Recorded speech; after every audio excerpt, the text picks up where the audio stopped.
Welcome again to Joe Stunner Boxing. Pat McCormack stops Robbie Davies Jr. at the end of the 6th round, and it was pure one-way traffic. This fight had the air of, the hunter versus the hunted. It was one-way traffic from the word go. And the first thing to note is that McCormack looked like a big welterweight, and Robbie Davies Jr. looked like a 140-pounder, to be honest with you. Now, Robbie's a good fighter, don't get me wrong. I mean, he's been British, Commonwealth and European champ at 140.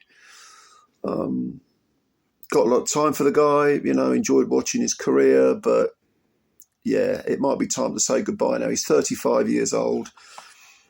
This was his 6th defeat, 3 stoppages. He was coming off a win over Javier Fortuna, 10 rounds.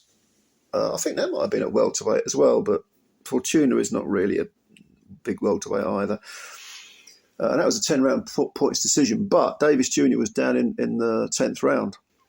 And that was only in November of last year. So there was no inactivity involved. In fact, he also had a fight against Sergei Lipinets, and he was down once in the 5th round, twice in the 8th round of that fight, lost a unanimous decision. And prior to that, in 2023, he had a defeat in 3 rounds to Dara Foley, although it was a case of him being knocked over, and I think his ankle snapped.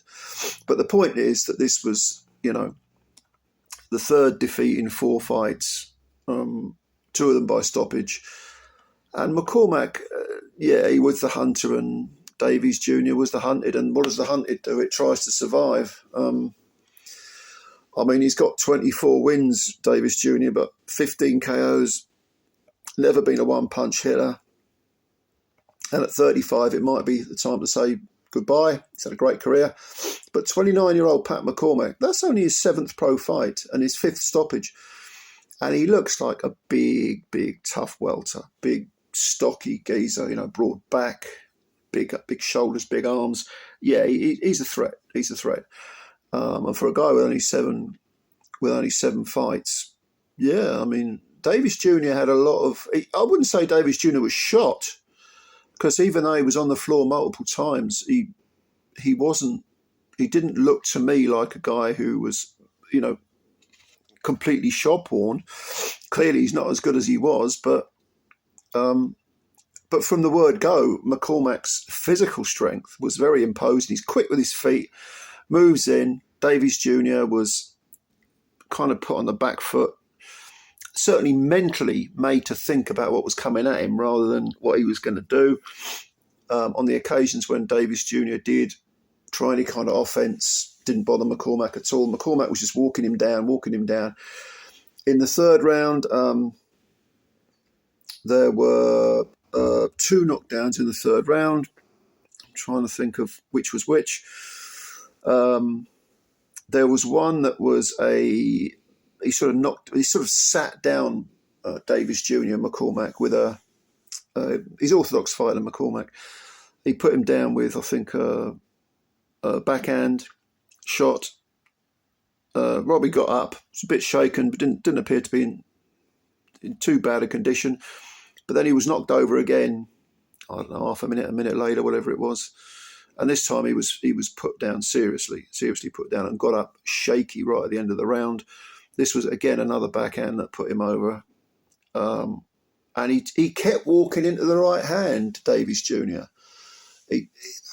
The danger punch, McCormack's got a good variety, but I'd say his danger punch is his backhand, his right cross. And he just wasn't... Davies Jr. just couldn't get out of the way, quite frankly. He wasn't moving correctly. He wasn't moving away from it. He was sort of standing in front of McCormack as if he was just waiting for him to unload, and then he was going to try and slip it or something. No, that was never going to happen. McCormack's fists are just too quick. He's got a good sharpness about him, good sharpness about his punches. Well, in the 4th round, Davies Jr., he didn't go on the floor. At least he was, on the back foot again, trying to survive, trying to look for opportunities to fire his own punches, maybe give McCormack something to think about. But McCormack weren't fussed. He was just walking him down again, quickening his feet up. constantly putting the mental pressure on Davies Jr. as well as the physical stuff, the obvious physical stuff. But he survived the 5th round. In the 6th round, though, oh no, excuse me, and that was in the 4th round. In the 5th round, there was another knockdown, and this time it was a case of McCormack getting close to Davies Jr. They swapped punches. Davies Jr. trying to do some offense, be a bit proactive. But he got tagged by the right hand and sort of knocked sideways and down. He got up. He survived the round. I thought the towel might come in that 5th round, or I thought the ref might step in. But between rounds, Anthony Crolla, who was in Robbie Davies Jr.'s corner, said, "Look, if I don't see something in this round, it's all over."